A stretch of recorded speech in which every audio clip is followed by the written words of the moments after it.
to you again with Chief Blaze, Freeform Friday, episode 15. As promised, we're going to try and shift up our format just a little bit this week, and we're going to try and address some of the questions that came up during our Senior Leaders Conference last week.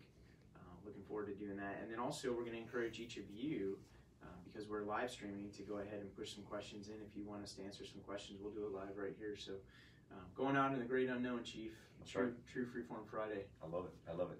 So anybody out there, feel free to ask us anything on your mind. Just bring it. That's right. And so while we are looking to shift a little bit and change, I don't know that we're going to fully commit to not going back to some of the way we were doing things before. I think you and I both kind of enjoyed some of that. So maybe we'll have a nice balance. But either way, we're gonna stay agile and flexible and try and give you what we think will most resonate with you. So we do have a moderator here today. Lieutenant Allison Kirk from our front office is going to be reading questions from the Senior Leaders Conference last week, and Chief Blaze and I will do our best to answer those questions. And we'll go that route for the time being. We'll go with a Q&A route when we think that there's questions that come up. We encourage you to ask questions. You can push them up any way that you want. Warhawk Solutions is a great way to do it. But there's others. You can email, you can just verbally ask, or you can get on the live stream here and do it that way as well. All right, Allison, go ahead. LT, before you get started, I got to give you a bit of this morning. No. You know what I mean? It's good. Come on, Chief. Go Noles. Go Noles. She's a Florida State. Florida State grad. So. And the Gators are struggling with getting on the field, right? So she's a Noles and you're a Gator. Roger. Yes, sir. Okay. They're not playing this weekend.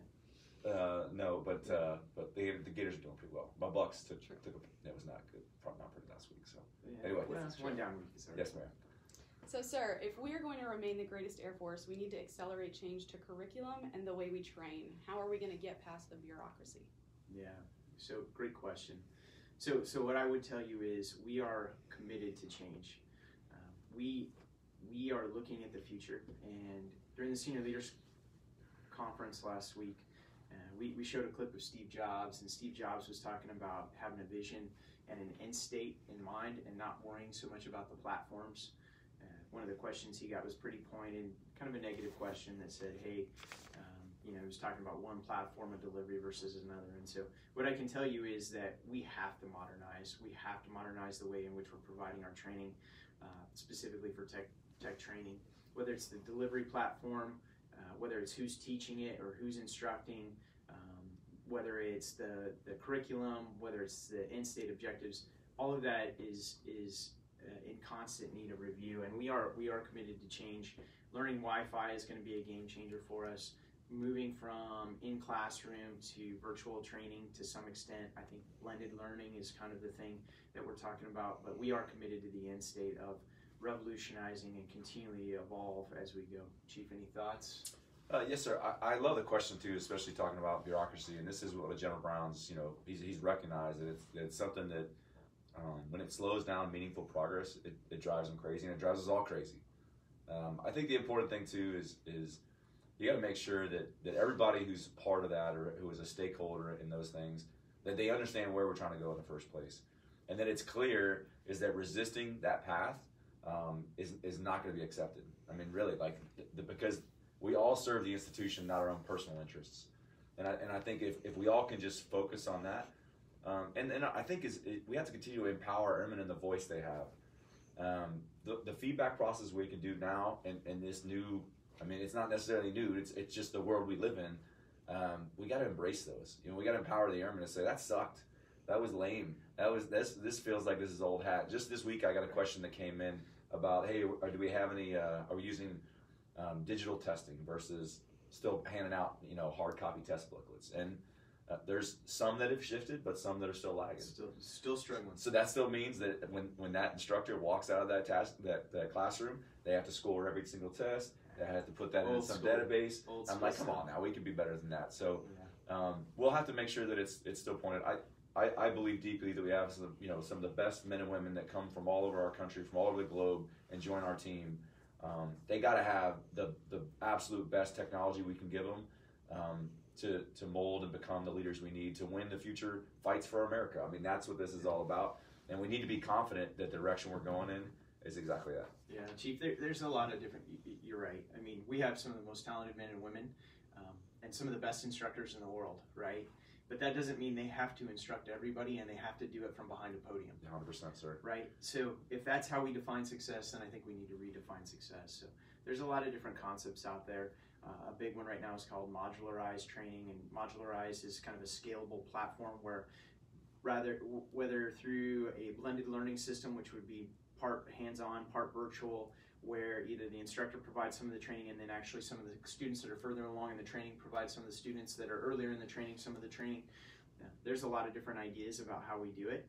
We have so many different AFSCs and so many different schoolhouses here. To say one size fits all wouldn't make any sense because we got a lot of hands-on training that has to happen. But what we do know is that the old school mentality that you were just talking about isn't going to fly in the future. So for those out there that are still part of that and are looking around going, man, maybe the future's passed me by, it's time to get on board, and so we're moving forward.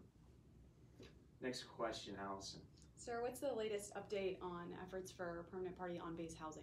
Yeah, housing's been very controversial for the last several years. Those that know me know that I worked that program in my previous job in the Pentagon.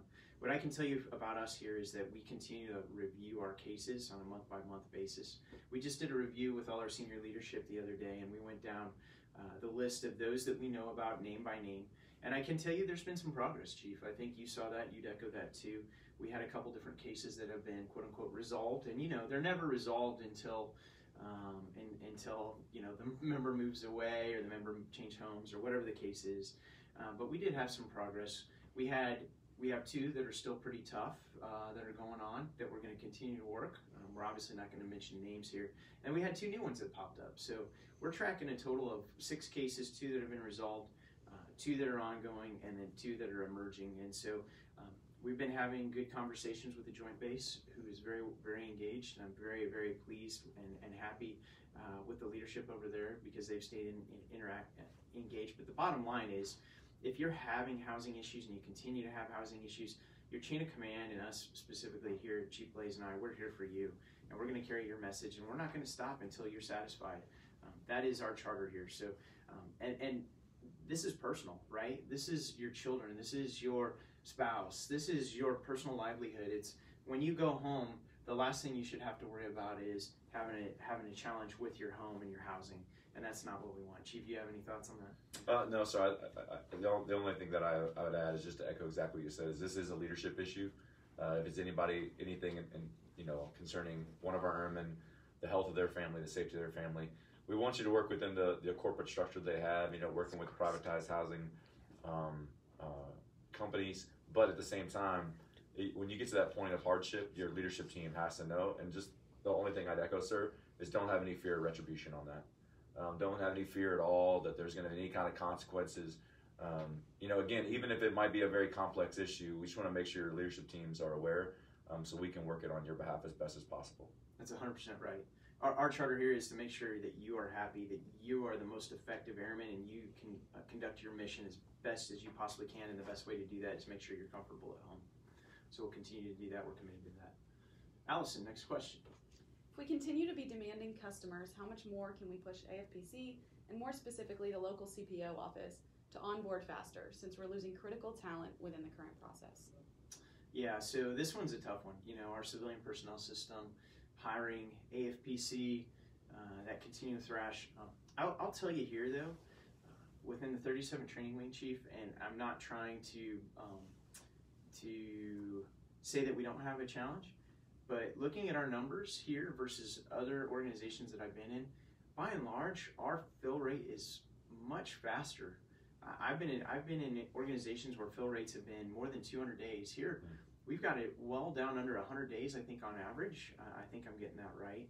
And the number of positions that we have vacant, they turn pretty quick, to be quite honest with you, relatively speaking. Now, is it perfect? Of course, it's not perfect.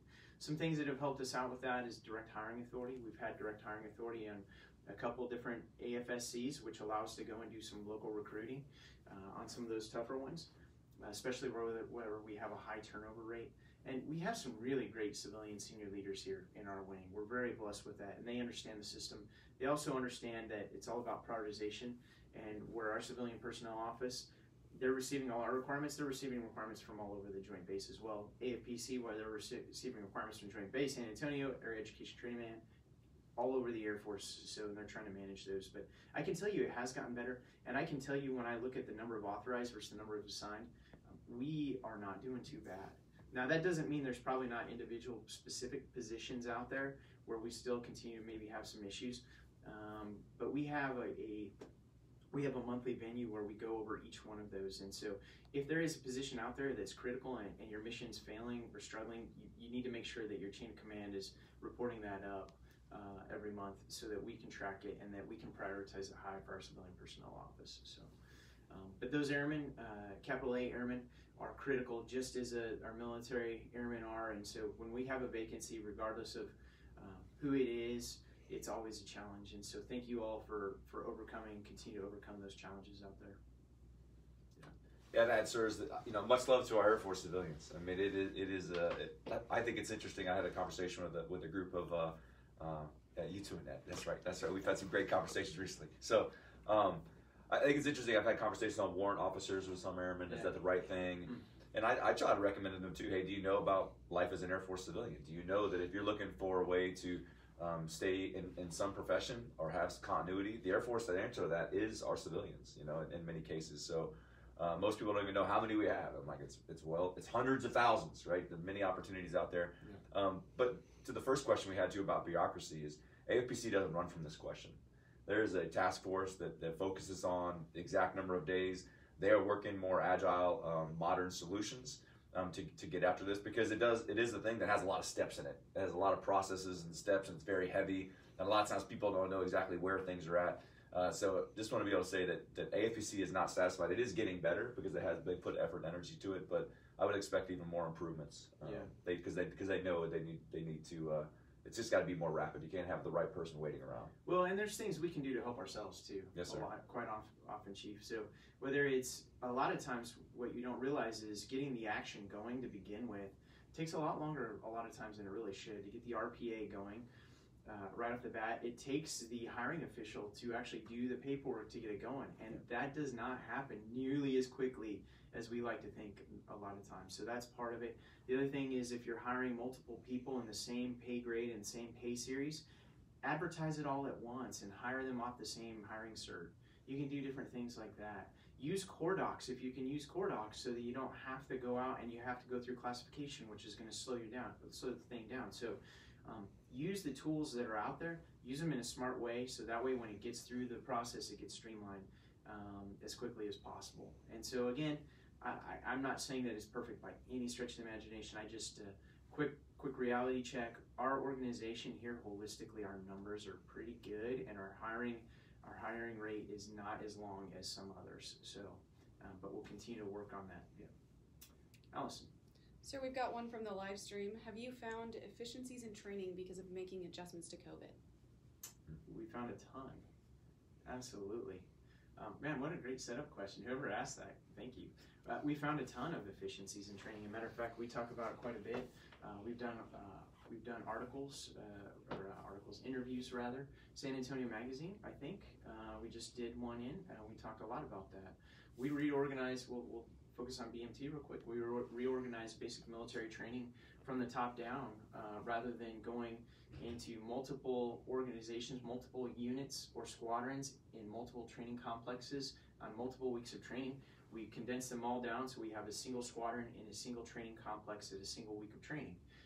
And so we found a ton of efficiencies with that, where we no longer had to send our trainees all over the installation to receive the administrative and support services they did, and we were able to bring those services basically to the PRC, the Pinkston Reception Center. We did that, and overall it saved us about a week in training time. So yeah, we found that immensely helpful. We were also able to stand up an 8th Line Squadron, which we found great value in, because without that 8th Line Squadron, we couldn't condense down to 7.5 weeks of training into the current training cycle. So those are just a few. The other thoughts are, we've transitioned our DLI ELC, our Defense Language Institute English Language Center, brought back all their mobile training teams from around the world, and created virtual training teams through Zoom and different types of other delivery platforms. And we're now providing English language training around the world, all from right here at Lackland Air Force Base, where previously we were sending out teams that were going to each of these countries. Now we're still doing some of that, but not nearly to the number that we were before. So there's just a couple of examples, but there's many others. Chief, any thoughts? Yeah, I think a lot of things that were forced to us, or we have talked about this a lot within the team, and I think if I can flip the question a little bit too, so it does talk about specifically efficiency. So the question is, have we gained efficiencies? We certainly have, and some of that was good ideas that just hadn't been actioned. But I think the real thing is important is also the effectiveness, right? So, because you don't want to always get stuck in an efficiency drill. You'll just carve, you go faster, faster, faster, and you'll stop asking yourself, hey, what are we doing in the first place? What I loved about this whole time in COVID is we had to really be concentrated on that. And then new opportunities did emerge for us to do things, the same kind of missions, but maybe in a different way. And now we're going to have a lot more things in our playbook that I think is going to drive effectiveness when a lot of these rule sets and conditions maybe open up, whether that's through a vaccine or whatever it is. But I think it's going to drive the effectiveness of what we do even higher. And I love that about how it was a change agent.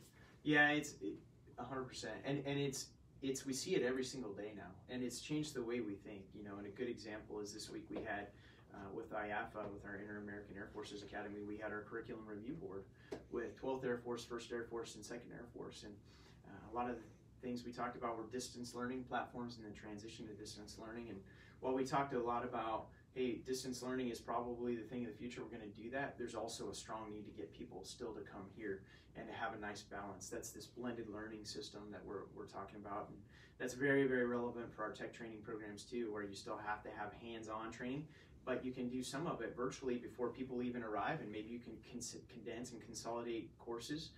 Some of our advanced and supplemental courses have a classroom piece of it, sometimes, and part of it has a hands-on piece. So maybe instead of coming in for 2 weeks, you do 1 week with prerequisites virtually, and then you do 1 week hands-on. So there's a lot of transformation, but there's a lot that will continue to happen.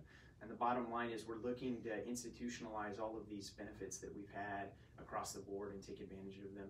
And the other thing we realize is there are a lot of things we could have done before COVID ever hit. And so we continue to have that mindset of agility so we can take advantage of that in the future. All right, so I think we've been 15 minutes now. I think that's about our target. I just wanted to congratulate some folks in our wing. We had a number of those. So this week the squadron commanders list came out for a number of unit training a number of types of units. And it included a good number of individuals that are here assigned at the 37th Training Wing. And I'll just read the names and the units that they're headed out to. This is our outbound. So Lieutenant Colonel Damian Williams is headed to the 8th Security Forces Squadron at Kunsan. Congratulations, Damian. Lieutenant Colonel Select Jaime Hernandez is headed to Peterson Air Force Base, where he'll be the commander of the 21st Security Forces Squadron. Major Thomas Matichik from the 343rd Training Squadron is headed outbound to the 23rd Security Forces Squadron at Moody. Major Select Chad Jessup out of the 343rd Training Squadron is headed to Grand Forks to be the commander of the 319th Security Forces Squadron.